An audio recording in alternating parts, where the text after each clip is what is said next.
بسم اللہ الرحمن الرحیم۔ اقبال نے کہا تھا کہ آنکھ جو کچھ دیکھتی ہے لب پہ آ سکتا نہیں، محو حیرت ہوں کہ دنیا کیا سے کیا ہو جائے گی۔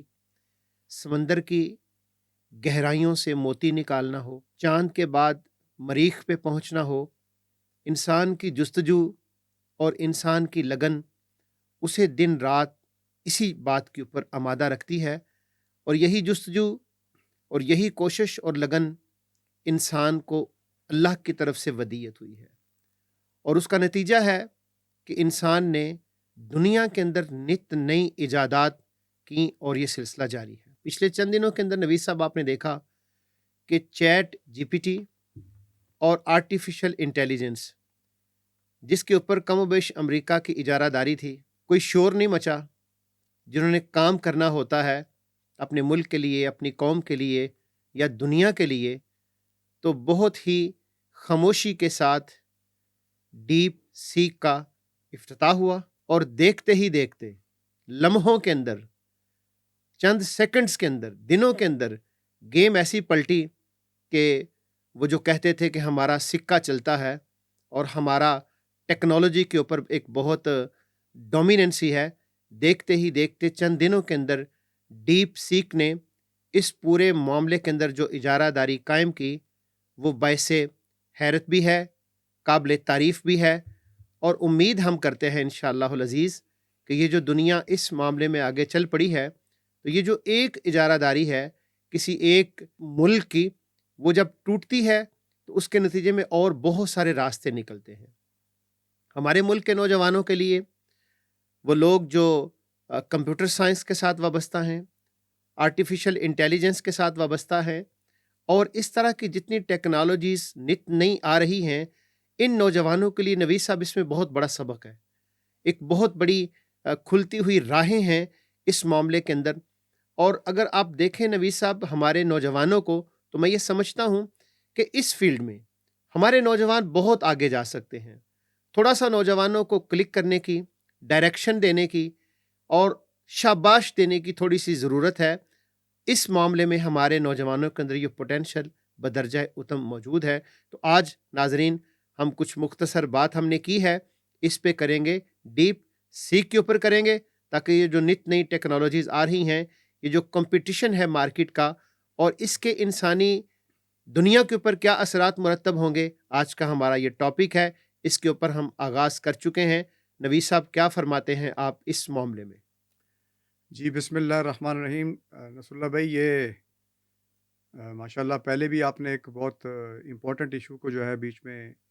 آپ لائے تھے، کہ جس میں ہم نے گورنمنٹ کے جو 140% تنخواہوں میں اضافے پہ بات کی تھی، اور لوگوں نے بہت پسند کیا تھا، اور گو کہ ہمارا ریفرنس جو ہے وہ پالیسی ہے، لیکن اس کے باوجود بھی لوگ ہم سے یہ ڈیمانڈ اب کرتے ہیں کہ ہم جو کرنٹ ایشوز کرنٹ ہیں یا ایشوز جو ہیں۔ ایشوز چل رہے ہیں اس پر بھی اپنا ایک نقطہ نظر پیش کریں۔ تو یہ ڈیپ سیک کا جو آغاز ہوا ہے، یا اس کا جو لانچنگ ہوئی ہے، یہ بھی ایک ایسا ایشو رہا جس پہ لوگوں کی طرف سے آپ کو بھی میسیجز آئے اور مجھے بھی آئے کہ آپ اس پہ پروگرام کیجئے۔ اچھا، ڈیپ سیک کے نصر اللہ بھائی کچھ ایشو تو ہے نا، دو طرح کی اس کی جہت ہے۔ ایک تو یہ ہے کہ وہ جو ٹیکنالوجی جس کا آپ نے ذکر کیا کہ جس کو نوجوانوں کو اڈاپٹ کرنا چاہیے، اور یہ ٹیکنالوجی جو ہے وہ اس نے ایک سپر طاقت کو اور ایک ڈومیننٹ پاور کو ایک طرح کا دھچکا لگایا ہے، اور اس طرح کا دھچکا نہیں ہے کہ یہ کوئی خیالی دھچکا نہیں ہے، بلکہ اس کا ایفیکٹ ہوا ہے اکنامیکلی بھی۔ یعنی جو انویڈیا کمپنی کا آپ ذکر کر رہے ہیں، اس کے $600 بلین جو ہے وہ ایک دن میں گر گئے ہیں۔ اور بلکہ میں ایک رپورٹ ابھی ایک دیکھ رہا تھا کہ جو ٹیکنالوجی سٹاک میں کمی آئی ہے نصر اللہ بھائی، اس کے اوپر ہم تھوڑی سی بات کرتے ہیں۔ انویڈیا جو ہے اس کا 12.5% ڈاؤن ہوا ہے، اس کا شیئر مارکیٹ میں ایک دن میں،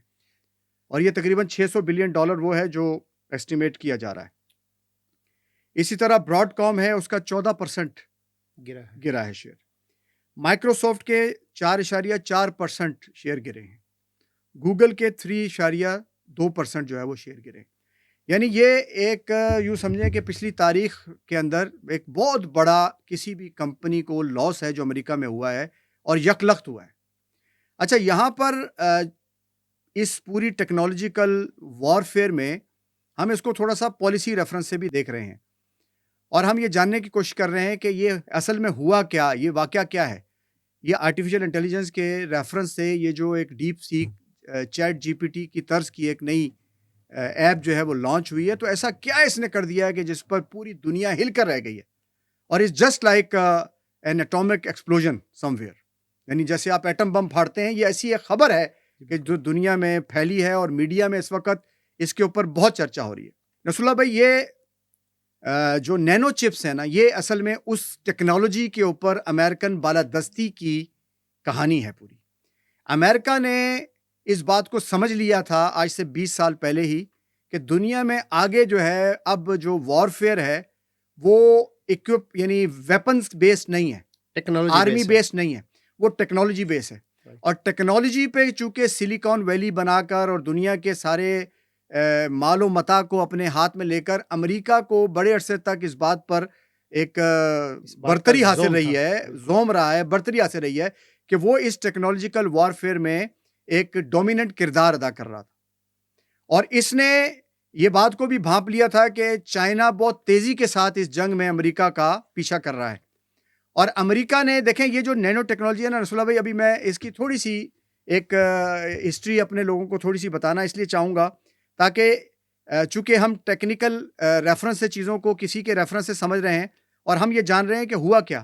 1971 میں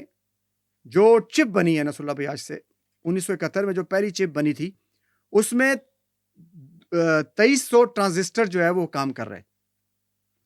پھر 2000 میں جب پینٹیم 4 لانچ ہوا ہے انٹل کی طرف سے، تو اس میں جو چپ میں جو ٹرانزسٹر کام کر رہے تھے یا ورکنگ کرتے تھے وہ 4 کروڑ 20 لاکھ تھے۔ اچھا نصر اللہ بھائی، اب یہ دیکھیں کہ 2000 میں 4 کروڑ 20 لاکھ ٹرانزسٹر کام کر رہے ہیں، اور 2020 میں میک نے جب میک بک لانچ کی ہے تو اس میں تقریباً 16 بلین ٹرانزسٹر کام کر رہے ہیں۔ اچھا، اب یہ آگے بڑھا ہے 2024 میں جو میک بک 4 جو ہے جب لانچ ہوئی ہے تو یہ تقریباً 28 بلین ٹرانزسٹر ایک چھوٹی سی اسپیس میں، آپ اس کو مطلب یعنی اس کو آنکھ سے نہیں دیکھا جا سکتا جس اسپیس میں یہ سارے ٹرانزسٹر کام کر رہے ہیں۔ اور انویڈیا نے یو ایس اے میں ایک ایسی چپ بھی بنائی جس میں 80 بلین ٹرانزسٹر کام کر رہے ہیں۔ تو یہ ایک طرح کی ٹیکنالوجی ہے جس پہ گرپ کریں گے تو آپ آگے آرٹیفیشل انٹیلیجنس کے نئے در اور نئے میدان واہ کریں گے اور اس پہ آگے بڑھ سکیں گے۔ اور اس میں امریکہ نے اس بات کی بہت کوشش کی کہ کسی بھی طریقے سے اس کو کنٹرول کیا جائے اور چائنا کو پہ پابندیاں لگائی جائیں۔ 1000 مختلف سینکشنز ہیں جو امریکہ نے براہ راست چائنا پر کی ہیں اور دنیا کی کمپنیز میں کی ہیں۔ یعنی دنیا کی ہر کمپنی جو اس طرح کی چپ یا اس طرح کی ٹیکنالوجی بنا رہی ہے، جس میں تائیوان سیمی کنڈکٹر کمپنی جو ہے وہ سب سے بڑی ہے، اس پہ امریکہ کا کنٹرول ہے۔ حالانکہ تائیوان اس وقت ایک ڈسپیوٹڈ ایریا ہے جس پہ ہم نے پہلے بات بھی کی اور آگے بھی کریں گے کہ وہ چائنا کا حصہ ہونے کے باوجود امریکہ نے چونکہ اس میں ٹیکنالوجی میں انویسٹمنٹ کی ہے تو اس کے اوپر کنٹرول ہے۔ کوانٹم فزکس ہے، میتھس ہے اور میکینیکل انجینئرنگ ہے۔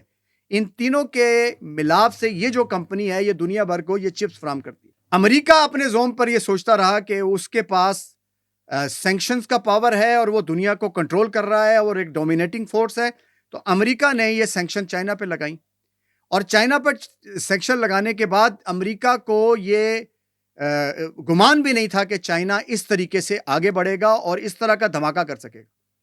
اچھا، اس میں نصر اللہ بھائی آپ یہ دیکھیں کہ یہاں پر وہ جو اقبال کا ہے نا کہ عقابی روح جب بیدار ہوتی ہے جوانوں میں، نظر آتی ہے ان کو اپنی منزل آسمانوں میں، تو میں یہ سوچتا ہوں کہ یہ ایک نوجوان جو 36 سال کا چائنیز ہے، اس نے اس ٹیکنالوجی کی جو فزیکل ایگزسٹنس کو کی عدم موجودگی میں الگورتھم کو بالکل چینج کر کے اور اپنے دماغ کو استعمال کر کے یہ ثابت کیا ہے کہ انسانی دماغ، برین اور ول کچھ بھی کر سکتی ہے۔ انہوں نے اس الگورتھم کو بالکل چینج کیا اور ایک نیا اس کے اندر جو ہے نا وہ کوڈنگ ڈالی ہے، اور اس کے نتیجے میں انہوں نے اس کمی کو جو چپ کی فزیکل کمی تھی یا ٹیکنیکل کمی تھی اس کو کور کرتے ہوئے اپنی جو ہے نا یہ کیا نام ہے ڈیپ سیک لانچ کر دی۔ اچھا، ڈیپ سیک جب لانچ ہوئی ہے نصر اللہ بھائی، یہ وہی دن ہے جب امریکن پریزیڈنٹ امریکہ میں اوتھ اٹھا رہے تھے اور دنیا کے سامنے وہ اپنی بالادستی اور اپنے زوم اور اپنی طاقت کا اظہار کر رہے تھے، جس میں انہوں نے یہ ذکر بھی کیا تھا کہ امریکہ جو ہے وہ چائنا پر ٹیرف متعارف کرائے گا۔ تو یہ ایک پوری جو ہے وہ اس کی سٹوری ہے جس میں چائنا نے یہ بات ثابت کی ہے اور چائنا کے ہیومن ریسورس نے یہ بات ثابت کی ہے کہ they are more competent, they are more vigilant, they are more wise people in the world. اور انہوں نے اس ٹیکنالوجی کے تھوڑے سے سسٹم کو اور کوڈنگ کے فارمولاز کو چینج کر کے اس کو لانچ کر دیا. اور جب یہ لانچ کیا تو پوری دنیا میں جو اس وقت انویسٹرز ہے جو امریکہ کی سلیکون ویلی پہ انویسٹمنٹ کرنے کو تیار تھے, اور جس میں ایلون ماسک اور یہ بڑی بڑی کمپنیاں یہ دعوے کر رہی تھی کہ آنے والا دور آرٹیفیشل انٹیلیجنس کا ہے اور آرٹیفیشل انٹیلیجنس ہمارے کنٹرول میں ہے. تو ان کے کنٹرول میں آرٹیفیشل انٹیلیجنس کا ہونا اور ان کا یہ دعویٰ جو ہے وہ پوری دنیا کے ان انویسٹرز کے لیے ایک دم جو ہے نا ان کے لیے ہوا کہ یہ کیا ہوا. اس کا مطلب ہے کہ یہ اتنا زیادہ یعنی اوور ویلمنگلی اس چیز کو پرسیو کر رہے تھے کہ اس پہ کروڑوں اربوں ڈالر لگا رہے تھے کہ فیوچر ایسا ہوگا. لیکن چائنا نے تو فری فار آل کر دیا, اس کا سورس اوپن کر دیا لوگوں کے لیے کہ آپ اس کو ماڈل کریں, آپ اس کی کاپی کریں اور آپ یہ والی چیز خود بنا سکتے ہیں. یعنی اب دنیا بھر کے جو سافٹ ویئر انجینئرز ہیں, دنیا بھر کی جو ڈیولپنگ کنٹریز کے نوجوان ہیں, وہ اس سورس کو استعمال کرتے ہوئے اپنے لیے اپنی ضرورت کے مطابق اور اپنی قوم کی ریکوائرمنٹ کے مطابق چیزیں بنا سکتے ہیں, آرٹیفیشل انٹیلیجنس کے فارمولے بنا سکتے ہیں. دوسری بات یہ کہ چیٹ جی پی ٹی میں نصراللہ بھائی اگر ایک پیج پڑھتے ہیں نا تو جیسے دس از بوائے, اب یہ وہ پہلے دس پڑھے گا پھر اس پڑھے گا پھر بوائے پڑھے گا. یہ جو چیٹ جی پی ٹی کے مقابلے میں ڈیپ سیک آیا ہے, یہ ایک دم جو ہے کئی سو جملوں کو یہ سکین کر کے پروسیس کر کے آپ کو بھیج دے گا. یہ وہ پاور ہے کہ جس کے نتیجے میں آپ بے شمار ڈیٹا کو جو ہے وہ ایکیومولیٹ کر کے اس کو پروسیس کر کے اور اس کی ریزننگ کر کے لوگوں کے سامنے پیش کر سکتے ہیں. تو اس نے تو ایک طرح کا پھک اڑا دی ہے اس تکبر کی, اس غرور کی جو امریکہ نے پچھلے عرصے میں روا رکھا تھا. اور چائنا نے یہ ثابت کیا ہے کہ if there is a will there is a way. اگر کوئی ول آپ کے اندر موجود ہے تو آپ کے پاس راستہ موجود ہے کہ آپ اس کام کو آگے لے جا سکتے ہیں. تو پالیسی ریفرنس سے بھی یہ بات بڑی امپورٹنٹ ہے اور یہ سمجھنے کی بات ہے. اس پہ ہم نے پہلے بھی ایک دفعہ دو دفعہ بات کی ہے کہ اب جس دور میں ہم داخل ہوئے ہیں نصراللہ بھائی, ہم نے ایجوکیشن میں بھی یہ بات کی تھی, اس دور میں اب یہ ضروری نہیں ہے کہ ہمیں پیچھے سے پہلے میٹرک کرنا ہوگا, پھر انٹر کرنا ہوگا, پھر گریجویشن کرنی ہوگی, پھر ماسٹر کرنا ہوگا, پھر پی ایچ ڈی میں جائیں گے. It is not possible. اور یہ ایسا نہیں ہے. آپ جو ہے وہ کسی وقت بھی اگر آپ کا ذہن ویجیلنٹ ہے, آپ کا دماغ شارپ ہے, آپ آس پاس کے حالات کو جانتے ہیں, تو آپ اس ٹیکنالوجی کو استعمال کر کے ایسے میراکلز پیش کر سکتے ہیں کہ آپ دنیا کو لیڈ کرنے کے قابل ہو جائیں. اور میں یہ سمجھتا ہوں کہ اس کا پورا جو ریفرنس سے, جو پالیسی ریفرنس سے بھی بات یہ ہے کہ قوموں کی لڑائی جب ٹیکنالوجیکل انٹرفیس میں یا وارفیئر میں ہوگی تو پھر آپ کا ہیومن برین جو ہے وہ استعمال ہوگا کہ وہ کتنا الائنڈ ہے آپ کی آئیڈیالوجی سے, کتنا محب وطن ہے وہ آپ کے قوم کے ساتھ, کتنے وفادار ہیں وہ نوجوان اپنی قوم کے خوابوں کے ساتھ, اور کتنا زیادہ بڑا ویژن ہے اپنی قوم کو آگے لے جانے کا. اگر یہ کام ہم الائن کر لیتے ہیں اپنے ملک میں تو ہمارا ملک اس فیلڈ میں آگے بڑھ سکتا ہے. اور یہ چیٹ جی پی ٹی کی اس پوری کشمکش نے جو ڈیپ سیک نے فتح حاصل کی ہے, اس کے نتیجے میں یہ ایک سبق جو ہے وہ ہمارے سامنے آتا ہے کہ پاکستان کو اس ریفرنس سے اور پالیسی ریفرنس سے اپنا قبلہ سیٹ کرنا چاہیے. اور اس آرٹیفیشل انٹیلیجنس کو, جس کے بارے میں یہ جو ہمارا اڑان پاکستان میں بھی ہم نے ذکر کیا کہ تقریباً $500 بلین دنیا اس پہ خرچ کرے گی, اب تو لگتا ہے کہ یہ بہت کم یعنی پیسے لگا کر یہ بہت بڑی ٹیکنالوجی جو ہے وہ آپ کے ہاتھ میں آ سکتی ہے اگر ہم اس پہ تھوڑا سا اپنی قوم کو بھی تیار کریں اور اس کے مطابق اپنا قومی ایجنڈا بنائیں. جی نوید صاحب, جس طرح آپ نے اس کی ڈیٹیل کے ساتھ ہماری آڈینس کو بتایا ہے, تو چین کے شہر ہانگزو میں 2023 میں سٹارٹ اپ کے نام سے شروع ہونے والا یہ کام 23 اور 24 فقط 2 سال کے اندر, اور آپ کی حیرت گم ہو جائے گی نوید صاحب کہ $56 لاکھ 1.5 ارب پاکستانی روپے کی مدد سے اس نوجوان نے اتنا بڑا ٹیکنالوجی کا جو انقلاب ہے وہ بپا کر دیا اور دنیا کو ورطۂ حیرت میں ڈال دیا. اور اس کے نتیجے کے اندر جس طرح آپ نے کچھ روشنی ڈالی ہے, آپ اس بات کا اس سے اندازہ لگا سکتے ہیں کہ مصنوعی ذہانت کے جتنے بھی بڑے عالمی صنعت کار ہیں, مثلاً مائکروسافٹ ہے, گوگل ہے, اسٹاک مارکیٹ ہے, اس میں اب تک ہونے والا جو لاس ہے ان تمام کمپنیز کا وہ 1500 ارب ڈالر سے زیادہ کا لگایا جا چکا ہے مجموعی طور پہ جو ہوا ہے اس وقت جو رپورٹس آ رہی ہیں. اور ابھی تو آپ اندازہ لگا سکتے ہیں کہ میرا خیال کہتا ہے ہفتہ 10 دن کی یہ ساری گیم ہوئی ہے, 7 days کمپلیٹ ہوئے ہیں, 10 days کی ابھی تو اندازہ آپ لگا سکتے ہیں کہ 7 to 10 days کا یہ مارکیٹ ہے جو چلی ہے. ابھی اس معاملے میں اور آگے بڑھنا ہے. اس وقت جو اصل چیز جاننے والی, سیکھنے والی, سمجھنے والی وہ یہ ہے نوید صاحب کہ ملک اور قوم, اقبال نے کیا کہا تھا کہ ہوائیں ان کی, فضائیں ان کی, سمندر ان کے, جہاز ان کے, گرا بھنور کی کھلے تو کیوں کر بھنور ہے تقدیر کا بہانہ. تو دیکھیے جو قوم ٹیکنالوجی کے اوپر گرپ کرے گی, اب وہ دور تو لد گیا جسے آپ مختلف ناموں کے ساتھ یاد کرتے رہے ہیں, یہ دور ٹیکنالوجی کا دور ہے. اس ٹیکنالوجی کے اندر جو قوم آگے بڑھے گی وہ قوم دنیا کے اوپر رول کرے گی, اور اس کا رائٹ بنتا ہے میرا خیال کہتا ہے نبی صاحب, اس کا حق بنتا ہے اس قوم کا کہ وہ رول کرے. اس لیے ہم یہ سمجھتے ہیں کہ پاکستان کے ریفرنس سے اگر ہم اس کو دیکھیں تو پاکستان کے اندر جو یوتھ ہے اور جو کمپیوٹر سائنسز کے شعبے ہیں جتنے ہمارے, ان کو چائنا کی کمپنیز کے ساتھ الائن کر کے میرا خیال ہے کہ ہم اپنی یوتھ کو, نوجوانوں کو جن کے اندر یہ پوٹینشیل موجود ہے, الائن کر سکتے ہیں تاکہ یہ جو بدلتی ہوئی دنیا ہے, ٹیکنالوجی کی وار ہے, اس کے اندر ہمارے نوجوان ایک اچھا رول پلے کر سکیں اور ملکی جو معیشت ہے اس کے اندر ایک کنٹریبیوٹ کر سکیں تاکہ پاکستان دنیا کے اندر ایک باوقار مقام حاصل کر سکے.